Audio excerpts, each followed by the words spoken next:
जय श्री राधे राधे राधे।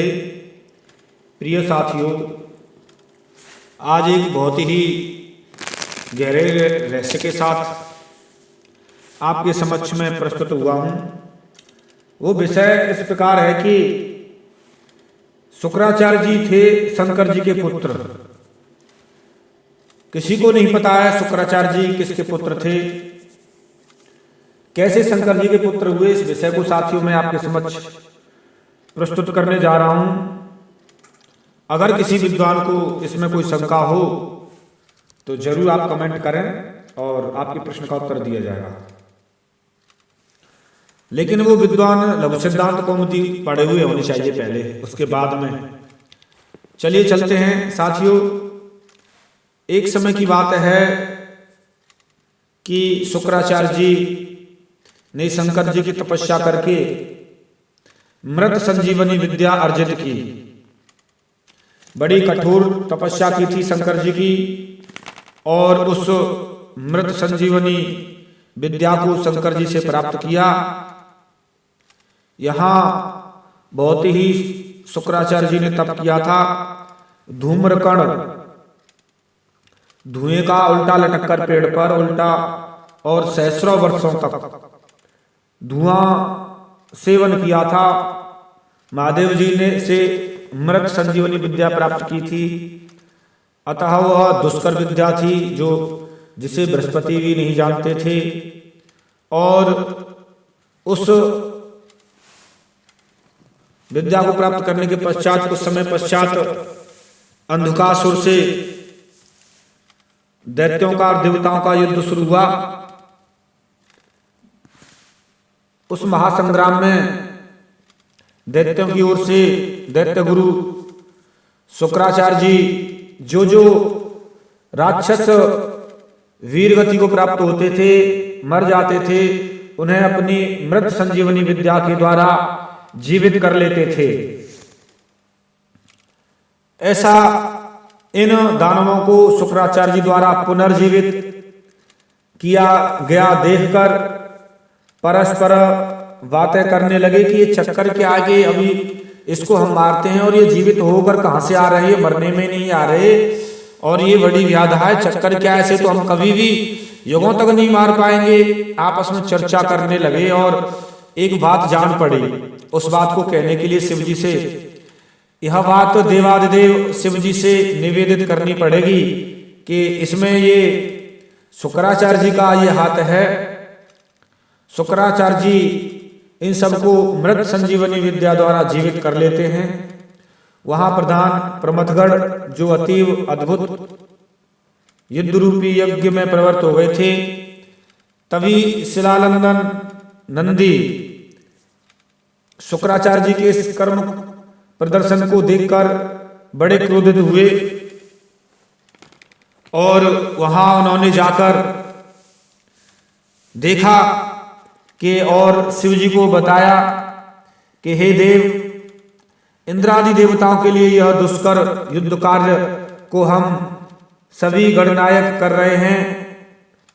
उसमें भार्गव एक एक दानव युद्ध के लिए संजीवनी विद्या की प्रवृत्ति करके स्मर निहित विपक्षी दानवों को पुनर्जीवित करते रहते हैं। इससे हमारा प्रयास विफल हो रहा है। कितने भी मारते हैं वो बार बार जीवित हो जाते हैं। बड़ी समस्या है, क्या करना चाहिए महाराज? हे देव, हे महादेव, आप बताएं। तब शंकर जी कहते हैं, हे नंदी, तुम अति शीघ्र जाओ। जिस प्रकार बाज लावक पक्षी को उठा लेता है, उसी प्रकार दैत्यों के बीच से उन ब्राह्मण प्रवर शुक्राचार्य को लेकर यहां आओ। महादेव के इस आदेश को सुनकर शुक्राचार्य जी अवस्थित थे वहां पर। नंदी तत्काल पहुंचे और सिंहनाद किया। तत्पश्चात वे दैत्य सैन्य से आलोकित हो गए और वहां तत्काल नंदी को देखकर भयभीत हो गए और रक्षा कर रहे थे। लेकिन जिस प्रकार सर्व पक्षी शरभ हाथी का हरण कर लेता है। तदनुरूप बलवान नंदी ने असुर सेना को चीरते हुए शुक्राचार्य जी का अपहरण कर लिया, हरण कर लिया और नंदी द्वारा स्खलित वस्त्र, खुले वस्त्र और पीछे भागने लगे दैत्यगण और पीछा करने लगे, लेकिन बड़ी स्पीड से गए थे, पता भी नहीं चला और शिव जी के पास में जाकर उनको समर्पित कर दिया। शुक्राचार्य जी को शिव जी के पास ले जाकर अर्पित कर दिया। कहा भगवान यही शुक्राचार्य हैं और इन्होंने बड़ा ऐसा काम किया है दैत्यों को जीवित करके। तब शिव जी ने शुक्राचार्य जी को ऐसा समझकर, फल समझकर ग्रहण कर लिया और भूतनाथ शिव जी ने शुक्राचार्य जी को एक फल की तरह अपने मुख में डाल लिया और अंदर निकल गए। शुक्राचार्य जी अंदर ही अंदर शिव जी की स्तुति करने लगे और शिव जी के उदर में ही सातों लोक पाताल आदि को देखा। लगभग बहुत दिन तक घूमते रहे, 100 वर्षों तक घूमते रहे। शिव जी के उदर में कहीं भी उन्हें रास्ता नहीं मिला। अंत में शुक्राचार्य जी ने, भार्गव ने शैव योग का आलंबन किया और शिव का जो तेज है, वीर्य है, शिव का वीर रूप धारण करके, शिव का तेज रूप धारण करके शिव जी की देह से स्खलित होकर बाहर आ गए। उन्होंने महादेव जी को प्रणाम किया, महादेव जी को प्रणाम करके स्तुति की और उन्होंने कहा, हे देव महादेव ने शुक्राचार्य जी से कहा, हे शुक्राचार्य तुम तो वीर्यवत बाहर निकले हो, इससे अब शुक्राचार्य जी की जगह तुम्हारा, भार्गव की जगह अब तुम्हारा नाम शुक्र होगा, शुक्राचार्य होगा। पहले तुम्हारा नाम भार्गव था, अब शुक्राचार्य होगा, क्योंकि तुम शुक्र की तरह मेरे शरीर से निकले हैं, शुक्र बनकर, वीर्य बनकर निकले हैं। अब तुम मेरे पुत्र हो गए हो। साथियों में इसी विषय को कहना चाह रहा था कि जो भृगुपुत्र थे, जिनको भार्गव कहते थे और पीछे उनका नाम शुक्राचार्य पड़ा, वो शुक्राचार्य शिव जी से उत्पन्न होने के कारण, शिव जी से पेट से वीर रूप में निकलने के कारण, शुक्र रूप में निकलने के कारण उनका नाम शुक्राचार्य हो गया और वो शिव जी के पुत्र हो गए। शिव जी बोले तुम मेरे पुत्र हो गए हो। शुक्र के उदर से बाहर निकलने पर देवादिदेव ने अत्यंत आनंदित हो गए थे। उन्होंने विचार किया कि ब्राह्मण मेरे उदर में भ्रमण करते करते नहीं मरा है, यह बात मेरे लिए श्रेयपूर्ण है। जब शिव जी ने शुक्र को पुत्रवत मानने का वचन कहा कि मेरे तुम पुत्र हो और तुम शुक्र, उसी प्रकार दैत्य सेना में प्रविष्ट हो गए जिस प्रकार मेघमाला। आगे बताते हैं शिव जी, भृगुनंदन शुक्र, शिव जी के महायुद्ध के काल में तुमने भृगुनंदन को शुक्र का नाम प्राप्त हुआ है। आज से तुम मृत्यु संजीवनी विद्या मुझसे प्राप्त हुई है, इसलिए आज से तुम्हारा नाम शुक्राचार्य है और आकाश में तुम्हारा तेज सूर्य से भी अधिक ऐसा होगा, चमकेंगे सूर्य की तरह, तारकों की धरती को भी अतिक्रमण करके दीप्त होगा। अब तुम ग्रहों में भी श्रेष्ठ हो जाओ, ग्रह बन जाओ। तुमको सम्मुख करके जो नर नारी यात्रा करेंगे, तुम्हारी दृष्टि से उनका भी कार्य नष्ट न होगा, मंगल होगा। तुम्हारा उदय होने पर पृथ्वीवासी मनुष्य विवाहादि जो समग्र धर्म कार्य अनुष्ठान करेंगे वह सफल होगा।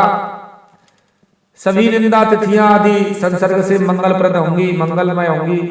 तुम्हारे भक्तगण वीर्यवान तथा अनेक पुत्र आदि प्रजायुक्त होंगे। तुम्हारे द्वारा स्थगित शुक्रेश नामक लिंग की जो पूजा करेगा उस सिद्धि को प्राप्त होगा। साथियों, इस तरीके से बताया शिव जी ने और कहा, शुक्र कूप में स्नान करके जल कृत्य करके शुक्रेश्वर महादेव की पूजा करेंगे, वो फल को श्रवण करेंगे, आनंदित होंगे और मानव अभोग वीर्य पुत्रवान और पुरुषत्व को प्राप्त होंगे, सौभाग्य संपन्न होंगे। संदेह नहीं है, तुम लोगों में कोई विघ्न न होगा। सर्वांत में शुक्रवासी शुक्र लोकवासी होंगे लोग समस्त, और समस्त वर देकर शिवजी उसी लिंग में समाहित हो गए। साथियों, मैं यही कहना चाह रहा था आपसे, मेरा ये दिव्य ग्रंथ कॉपी कोड 443 से लेकर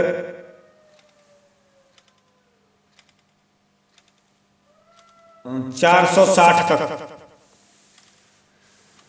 साथियों, शुक्राचार्य जी भृगु जी के पुत्र थे। यहाँ पर शिव जी का वीर रूप में शुक्र रूप में निकलने के कारण नाम शुक्राचार्य पड़ा, शुक्र पड़ा। और शुक्राचार्य ग्रह बने, मंगल पद ग्रह बने शिव जी के वरदान से, और शिव जी के पुत्र बने। इस कारण से शिव जी के पुत्र हुए, शिव जी के वरदान के कारण।